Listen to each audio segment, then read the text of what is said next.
Hi, everybody. This is Silvio Canto in Dallas, Texas on Thursday, April the 20th, with the good music there of my good friend Carlos Guedes from Venezuela. We're going to be talking a lot tragically, about what's happening in Venezuela in a few minutes with our friend Fausta Rodriguez Wertz, the editor of Fausta's blog. We're also going to talk about Ecuador, where weren't they supposed to have a recount? I don't know. Oops, I pushed the wrong button there for a minute. Weren't they supposed to have a recount in Ecuador? I think they were, but hasn't happened yet. That runaway governor in Mexico is still a big story. And, of course, we'll quickly look back at Mariel 1980, 37 years ago, but it's still a fresh memory in the hearts and minds of so many of us. I just wanted to quickly point out that this is Tito Puente's birthday. He would have been in his probably close to his 90s by now, but he was born on this day in 1923. He died in 2000, one of the great performers of Latin America. And, you know, I kind of grew up listening to music like that, especially when it was really cold in Wisconsin. I always thought Tito Puente was Cuban until a Puerto Rican friend reminded me that, no, he's not. But anyway, Tito Puente, we remember him today. He was born on this day in New York City of Puerto Rican parents. And Preston Gomez, here's a Cuban for you. Preston Gomez was not a great Major League player, but he did become a Major League manager, and he was the first Latino to be a Major League manager. Technically, Mike Gonzalez had been a Major League manager in the late 30s, but he was never actually officially the manager. He was an interim manager with the Cardinals. But Preston Gomez was the very first Latin American to be a Major League manager. So we remember him. He was born on this day as well. He died, I think, 2015 or something like that. Let me say hello to Fausta Rodriguez Wertz, who's probably a big fan of Tito Puente, I would think. Fausta? Yes, Silvio. Actually, I like Oye Como Va much better than Santana's version. Well, I got to tell you a Tito Puente story because you'll laugh. Tito Puente was in Dallas about 2 weeks or about a month or so before he died. I don't remember the exact time. And a couple of friends were encouraging us to go, and we just couldn't make it. So I said, maybe we'll go and see him in Houston, because he was going to be in Houston the following week or the following month or something. Well, unfortunately, he passed away, and we never got to see him. But the funny story is that my friends were telling me that my friend from Puerto Rico was telling me that he did go to the concert, and Tito Puente said the following, something like this. He said, well, we recorded this song called Oye Como Va a long time ago, and ever since Santana had a big hit, we've been playing a lot of Oye Como Va. And that's what they were saying, and that's what he said in this concert, and my friend cracked up. But a lot of people forget that that's a Tito Puente song, not a Santana song. But of course, Santana did put it on the radio, particularly the English radio, Fausta. Oh yeah, he did Santana did him a favor. I'm sure he was getting royalties for that for a long time, and I'm sure when Santana did it, it probably tripled it, because a lot of people who were younger didn't remember the old version. No, I actually didn't even figure it out until I got the Santana album, and I look at the credits, and it says Tito Puente for the songwriter, and I said, wait a minute, is that the same song? It was. So we remember Tito Puente, one of the great personalities of Latin America. I just wanted to say very quickly, I have a post hopefully on Friday morning where I talk a little bit about what's happening with Bill O'Reilly, and this is for a couple of friends in Mexico who send me emails and wanted me to bring it up, but we're actually going to bring it up on Friday's show, which is more domestic politics. We have too much about Venezuela and all of that to get into today, but I'm a little bit concerned about what happened to Bill O'Reilly, and not concerned because I defend sexual harassment, nothing like that, but I'm concerned because I just think this is really a campaign by the left to shut down people they disagree with. And to me, there's so much selective indignation here, so much hypocrisy. I mean, articles in the New York Times, the same New York Times that endorsed Bill and Hillary Clinton. Well, those people have their own sexual harassment problems too. So I've got a post about this on Friday, and we're going to get into it more on the Friday show. But I just wanted to respond to a couple of our friends who I know are listening down in Mexico. Well, Fausta, let's begin let's begin with Venezuela, because I don't. The situation down there, I'm sure you're probably having a hard time keeping up with it because it's changing literally by the minute. So what is the latest you can tell us, Fausta, about Venezuela? Well, the latest I had this morning when I checked when I was writing my post is that there were 3 dead from demonstrations yesterday, which means that there have been 7 dead from the last month's worth of demonstrations. Now, the Wall Street Journal had an article saying that many poor Venezuelans are too hungry to join the protest. And analysts say that until the slums rise up, Maduro will likely hang on, and I agree with that. Now, the demonstration that was yesterday was, if you look at the pictures that Venezuelan News and Views, are absolutely horrible. There was an instance where people were literally jumping into the river from an elevated highway because the colectivos were attacking the crowd with weapons, and of course the colectivos are armed, but the people are not. So it was, they're disturbing pictures in more than one way. Disturbing for the violence, and they're disturbing for the kind of government that allows this to continue. Meanwhile, supposedly Maduro has armed more colectivos than people that he has in the military. So even while the military may not be firing into the crowds, which they're not, apparently it is the police and the colectivos, the military probably don't want to mess with the colectivos because, first of all, these are unruly, to put it mildly, armed people with no military training and no discipline who are essentially for an ideology and for the violence itself, plus the fact that the military is in charge of the food supply and in charge of whatever supplies are in the country for medicine and so on. So the whole thing is a horrible disaster. Unfortunately, I don't think the United States or the European Union or anybody should interfere directly. I believe very firmly that Venezuela has to figure out on its own that socialism is not going to work the way the Chileans figured out years ago. And it's going to get rough, and it's going to continue getting rougher.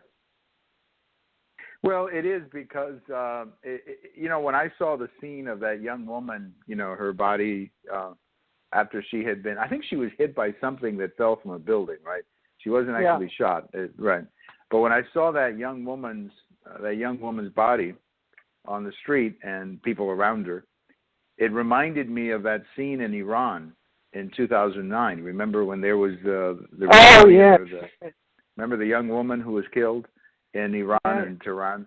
And that's kind of what it reminded me of. And I kept saying to myself, my gosh, I hope it turns out differently than it did in Iran, because in Iran there were massive demonstrations, but at the end of the day, nothing changed. And one of the reasons it didn't change, I think, my opinion, is because the Obama administration didn't line up with the people who were demonstrating. I agree with you that no one should intervene in the sense of a military intervention, but it would be nice if people would actually line up with the people. The outsiders, countries would actually line up with the people. I don't know of anybody in the world who believes that demonstrators should be shot like that or should be treated like that. And I know there's a lot of speculation as to how long the army, Fausta, is going to support Maduro. At some point, armies do not like shooting at their own people, Fausta, as you know. Well, the army, you have very several points here. First of all, is the question of the army itself. The second question is Iran, and the third one is the foreign actions. First of all, the military are heavily involved in the drug trade through the Cartel de los Soles, and that is going to remain that way. There is no outside reason why it should not. I mean, especially since a lot of the money is what's keeping them and the regime running. The issue of Iran is interesting. The comparison with Iran is very interesting because apparently a lot of the military and the colectivos both received training from Iran's military sometime in the past. It is not clear whether that has ceased or whether it was only during Chavez's lifetime or when exactly. But the repressive tactics came and have been continued through agency and help from outside actors, including not only Iran but also Cuba. The third one is that until Venezuela is completely sanctioned by every country in the world and receives a treatment of an international pariah, the way that South Africa treated back during the days of apartheid, the regime is just not going to change. Maduro may come into office, may leave office. I mean, somebody else may replace him. But the fact is that the regime is not going to change. The vice president of Venezuela is in the U.S. Treasury Department's kingpins list. The U.S. Treasury Department has frozen apparently $3 billion worth of his assets. And this is the same guy we're talking about that it was linked to the sale of the Venezuelan passports to Hezbollah characters. So, but until Venezuela is relegated as a pariah, things are not going to change. Military intervention is not going to do it because of the fragmented situation. The opposition is divided. Even when, right now they're getting these demonstrations that are sizable, but the violence that the regime is willing to inflict on its people directly, either through the police, the institutions, the military, or the colectivos, is not going to stop until it's exactly very clear that they're pariahs for doing it. And I mean, I feel very strongly about this. I don't see any option. Right. Well, I think you have a very good point there. The other thing, too, correct me if I'm wrong, but I think another comparison to Iran, and this is also true in Cuba, these regimes have really two armies. They have the general army, which is made up primarily of draftees and young men who, serve in the army. And then they have a sort of a personal protection army, which is a group of extremely well-trained men who are basically, their job is to protect the dictatorship. They also benefit from it, of course, a great deal. And I wouldn't be surprised if those are the people that Maduro is actually depending on. Would I be right to say that, Fausta?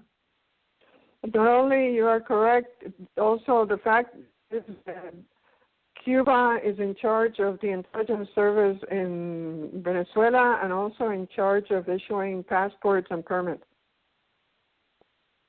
Right. So basically what you have here is a situation in most countries where you have the army turning against the regime. What you basically have people, leaders of the army, who basically turn against the government.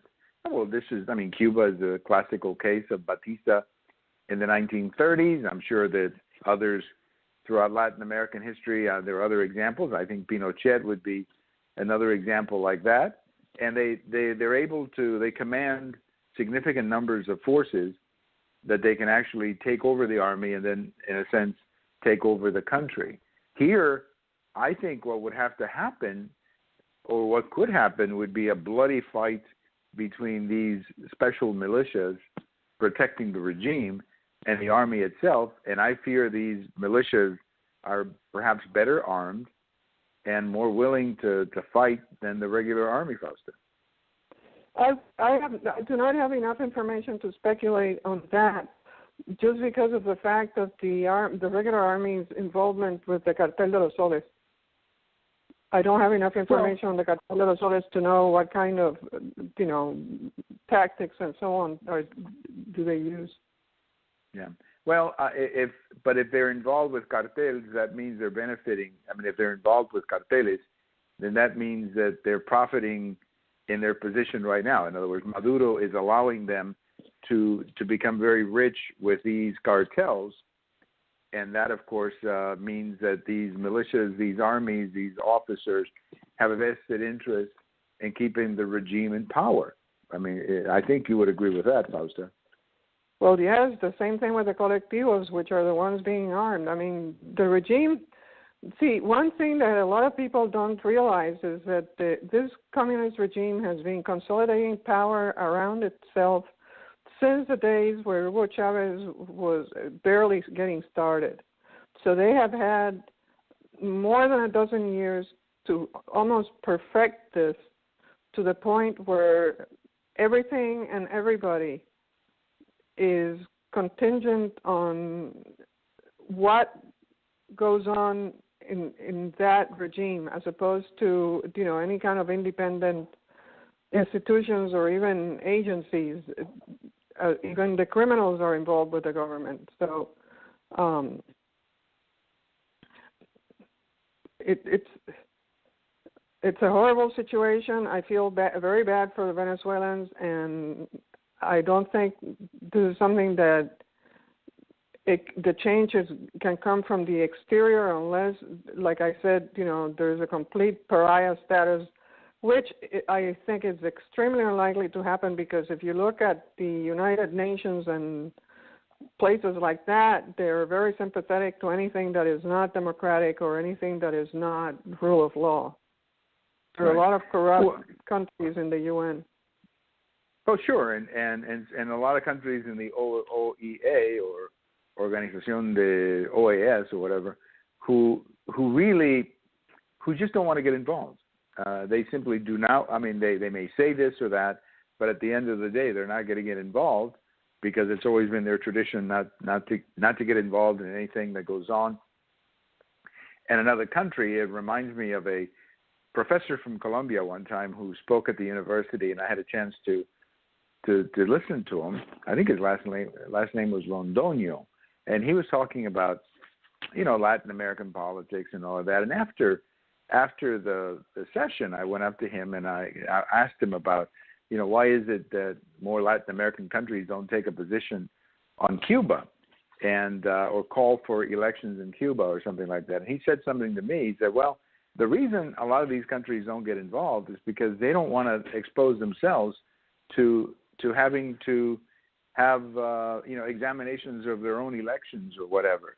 That they basically want to be able to keep a distance from any kind or saying anything about any other country that could come back later to impact them. So maybe that's what's happening now. A lot of these regimes are, on the surface very disappointed with what's happening in Venezuela, but nobody wants to take the first step. And unfortunately, like you said, unless it has to come from within. It may very well come from within. I mean, the situation in Venezuela right now is very ugly. And if you see the news and everything, one would get the feeling that Maduro is not, I don't know how much longer he can hold on to power, but he probably has enough air to hold on to power for a little bit, Fausta. I don't know whether the powers that be in Venezuela are interested in getting rid of Maduro at this point. He may be replaced, he may not, but another thing with foreign governments giving opinions on Venezuela is that one has to remember that CARICOM was essentially bought and sold with Venezuelan oil years ago. Now, I don't know what the status of the oil is. It is certainly bad enough that Venezuela more or less sold Citgo to Rosneft, the Russian oil agents company. And if they're doing that, it means that they're really broke, because Citgo used to be essentially the jewel in the crown. But we'll see about Maduro's permanence. Who replaces him would be interesting to see. I don't think at the moment Maduro is about to leave unless he is forced to leave by the people who are behind him. Well, I think I'm skeptical like you are, but I just think that it may reach a point surely for the sake of publicity or public relations, it may reach a point where the people behind Maduro may just say, we got to get rid of this guy because he's too much of a problem, and then maybe replace him with somebody else. Fausta, let me take a little break, and we'll come back and continue our conversation with Fausta Rodriguez Wertz, the editor of Fausta's blog.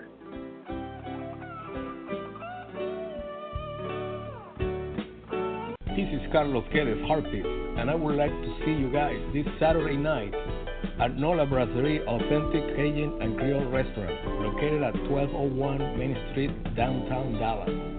I'll be performing instrumental high-energy jazz at 7:30 until midnight.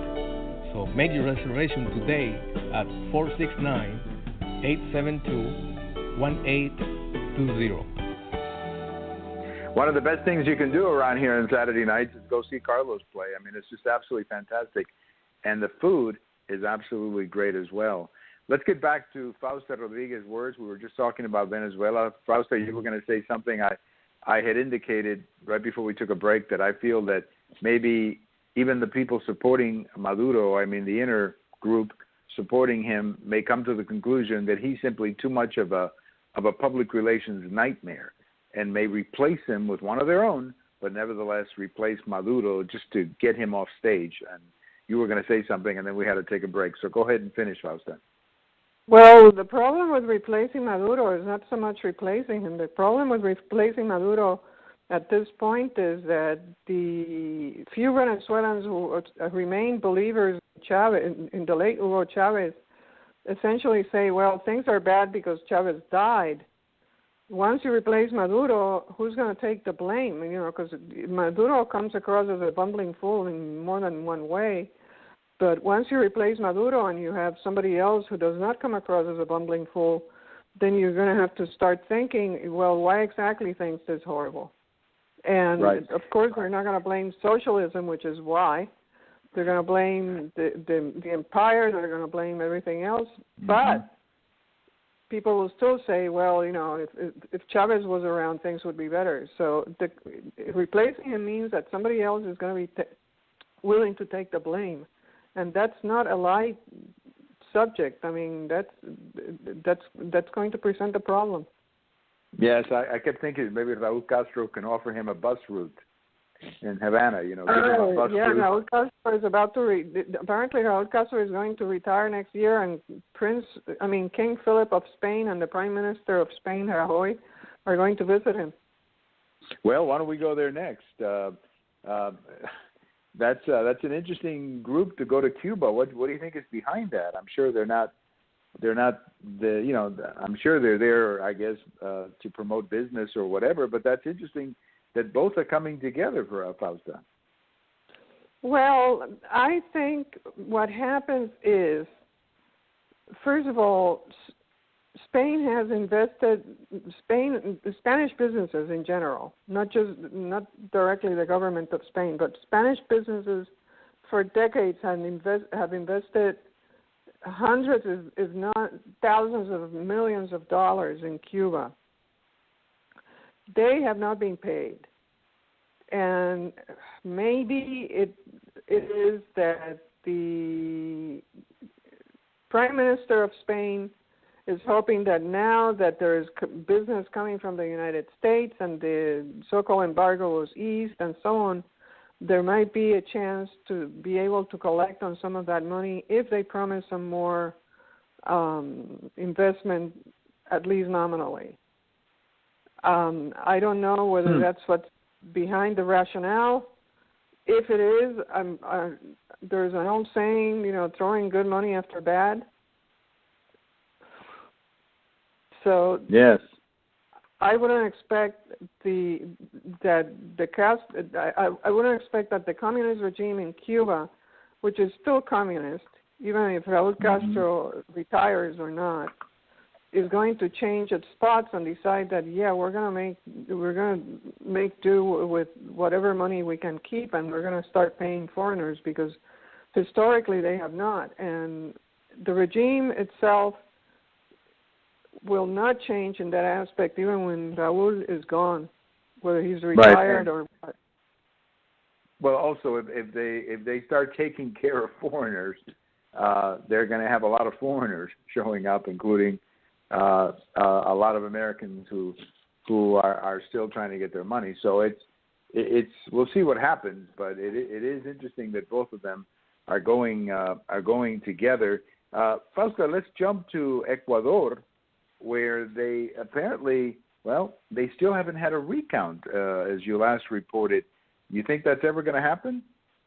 No, what happened was they had a partial recount where they only counted apparently 10% of the total vote this week, and they have, which would have been 1.6 million votes, and of course, Moreno, which is Rafael Correa's preferred candidate, won that partial recount too. So now, to give you an impression of what this means, is the total population of Quito is 1.6 million people.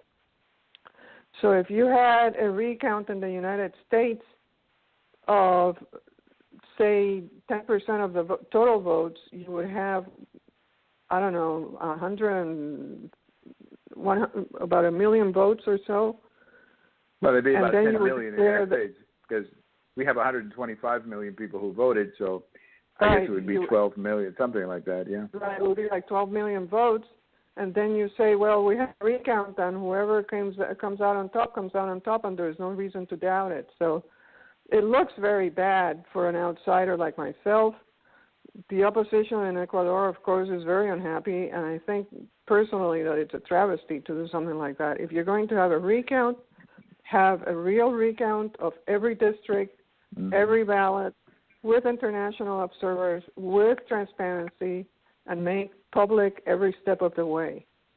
Right, and if you remember, back in 2000, that was a whole issue in Florida. The Gore people wanted to do a recount of selected precincts, and the Bush, and the Bush people said, we don't care, we'll take a recount, but it's got to be the whole state.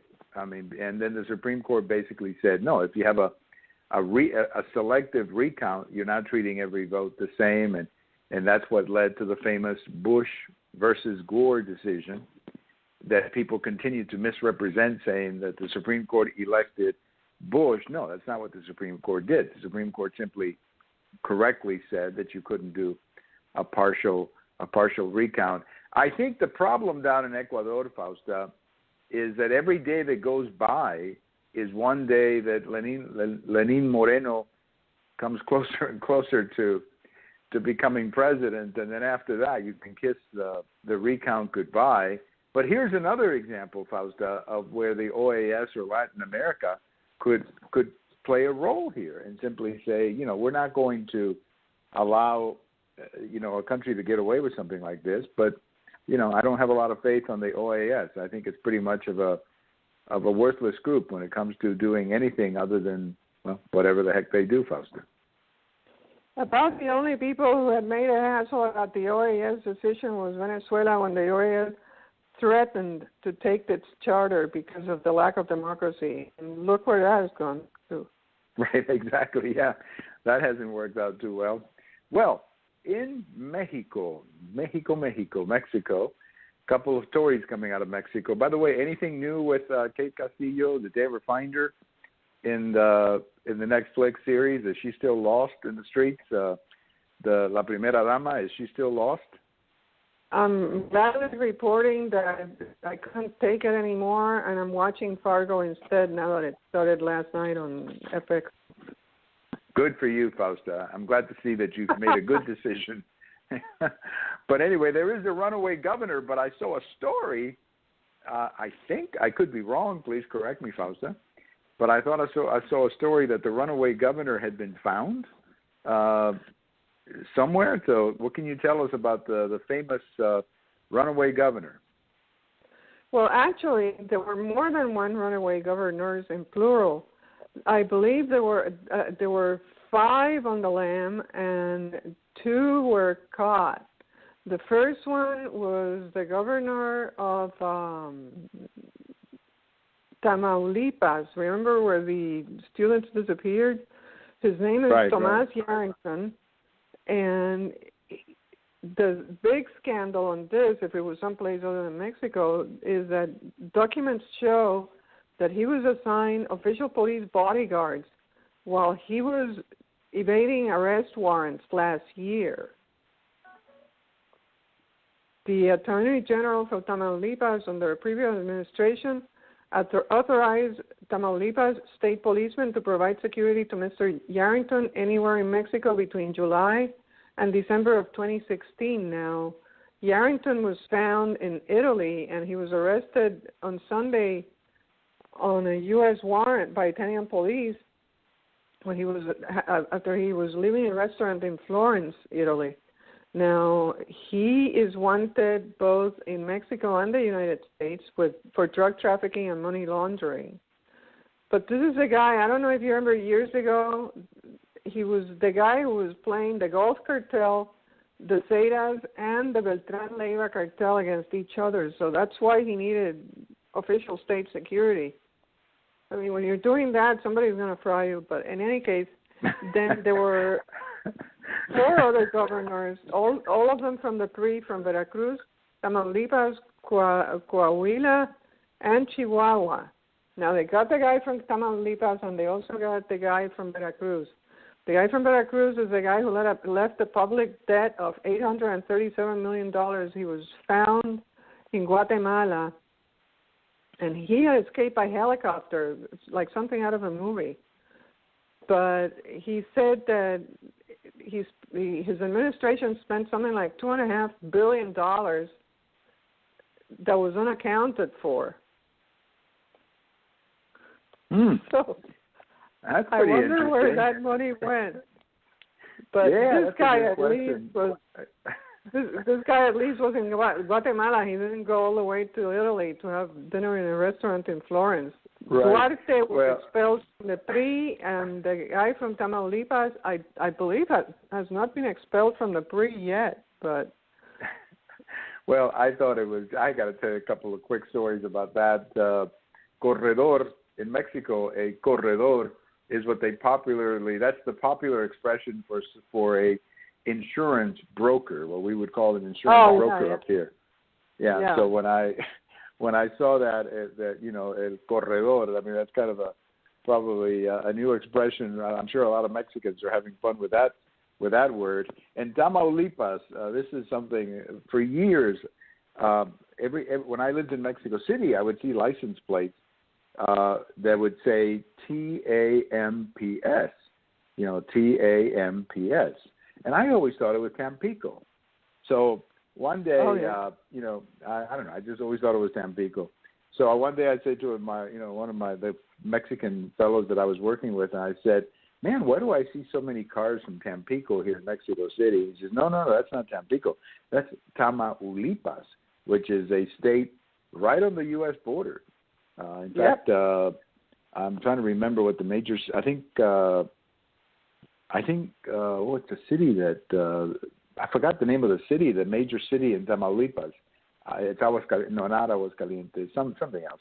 But anyway, it's a major state on the U.S. border, and it has been over years, of course, unfortunately associated with a lot of cartel activity. One thing also I wanted to say about Mexico, Fausta, is some Mexicans are now returning to Mexico, and it's interesting. Even President Peña Nieto went to the airport to greet them, and many of them came back, and they were given the royal treatment. And the labor secretary said, "Hey, unlike those things happening in the United States, we welcome you back." But of course, it's a real challenge for many of these people to come back because they may not necessarily be able to find jobs or the schools for their kids and all of that. And it's kind of an interesting thing that is happening and I think it has a lot to do with Trump, because when Obama was president, a lot of these people came back, but they were not greeted at the airport by the president. And now they're almost being treated like victims of Trump, which is I guess just another indication that the only thing the political class in Mexico can agree on is President Trump. Everything else they disagree on. They cannot get along. It is just like the title of that Netflix series, Ingobernable. In many ways, the country is turning. It's becoming that. But at least they all agree on Trump, Fausta. That is the one issue they all agreed on. I mean, when you say Trump, they all agree on that one, Fausta. Was it last week that we were talking about how blame games are a sign of political immaturity? Yes, and there's a lot of political immaturity in Mexico. I'll say that right now. Because blaming Trump has the only thing. I mean, if you see a political debate in Mexico, they kill each other until somebody says Trump, and then all of a sudden, they're all once again getting along and agreeing with each other. It's going to be very interesting when they have elections in 2018, which is a year or so from now, when they start having their debates, because they're going to tear each other up on everything, but they all will agree that Trump is bad for Mexico, Fausta. One last topic I wanted to bring up today. It's not a news story. It's actually a history topic. It was this week in 1980 that the Mariel boat lift began. And we all remember the stories of the Cubans and the embassies and all of that. And for me, this was somewhat of an important moment because I had for some time been detached from Cuba, not on purpose. It's just that you're growing up and you got things to do, and then you started going to college, and then you got a job, and you weren't seeing your parents every day anymore, and you weren't having dinner with them every day. So the topic of Cuba became somewhat of a, how can I put it, not as big a topic as it was when we were living at home with our parents and talking about Cuba every day at dinner time. And for me, Mariel was the one issue that brought all of this back. I'll never forget watching television and saying to myself, my goodness, these people are coming from the place I left. It almost like it reconnected me with Cuba. And I've been very interested about Cuba ever since. But it really reconnected me with Cuba. And yesterday I was speaking with my friend Marcos Nelson Suarez, who lives here in North Texas. He was a Marielito. He was there at one of the embassies and left in one of the boats. And Fausta, it's remarkable how many people wanted to leave Cuba during that week. And it's just amazing how many people, when Castro said, que se vayan, you can leave, it's amazing how many people wanted to leave Cuba. I mean, Castro was almost overthrown that week, Fausta, many, many years ago, Fausta. Well, and it's good to hear your reflections on this, because so many people just think of like Scarface and Al Pacino when they talk about Mariel, and the human stories are a lot different from what you have in most people's minds. Even people that are normally reasonably well informed. Exactly, and as I mentioned in my post at the American Thinker today, I said, don't judge Marielitos by Tony Montana and Scarface, because that was such a that was such an unfortunate depiction of the Marielito. Well, one of them, to say the least. And the fact is that the overwhelming majority of these people, to say 90% of them, integrated into society. Most of them did not have university degrees. They were not professional in terms of education or experience, but they were hardworking people who were able to go into the economy and make something out of themselves. And here they are, 37 years later. Many of them now have children, grandchildren who have been born here. And I think looking back at that group, I think it was a pretty successful in immigration, Fausta. I have two bits of trivia for you. The first is that David Bauer, who was Al Pacino's sidekick in Scarface, started his career in Que Pasa, USA when he was much younger. That's right. Now he my is favorite. Now he is character in Ray Donovan. Yeah, no, but I was going to say my favorite character in Que Pasa, USA was La Abuela. But that's okay. Oh, she that's always because, was, of course. Yeah, she reminds me of my mother. That's why. The other bit of trivia is that because of the Mariel boat lift, I Reinaldo Arenas left Cuba and wrote an excellent memoir, which I highly recommend either in the original Spanish or in the translation, called Before Night Falls. It was made into a movie with Javier Bardem. I don't know if you remember it, but the book is so much better than the movie, and it was a heartbreaking story. Yes, it was. And there were other heartbreaking stories, too, a lot of situations. There's always whenever there's a Cuban story, there's always a joke, or at least some humor. And I remember the story of the guy in Miami who somehow was put on a boat, and he woke up in Miami. I guess the guy was drunk, and they put him in a boat in Cuba when he was drunk, had no idea where he was going. And then it turns out that he's in Miami. So this guy wakes up in Miami and is, where am I? We're in Miami. What? I was just in Cuba, right? I don't know if that's a true story, but it was a pretty good, funny story to hear, Fausta. Yep. With the amount of people that came, I wouldn't be surprised if that happened to at least one. That's right. No, you're right. But it was just, I remember when I laughed so hard when I heard that story. There's two great Cuban jokes, two great Cuban jokes about the immigration. One was that one about the drunk showing up, and the other one was the Alvarez Guedes story about this is in the early days of Miami. This Cuban guy is driving a car, and he hit somebody.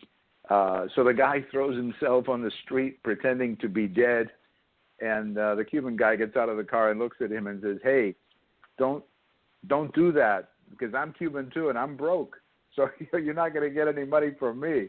And that was an Alvarez Guedes joke that used to crack me up so much back about those experiences of Cubans in Miami. Well, Fausta, did I miss anything? I think I went through my whole agenda here. Did I miss any issues?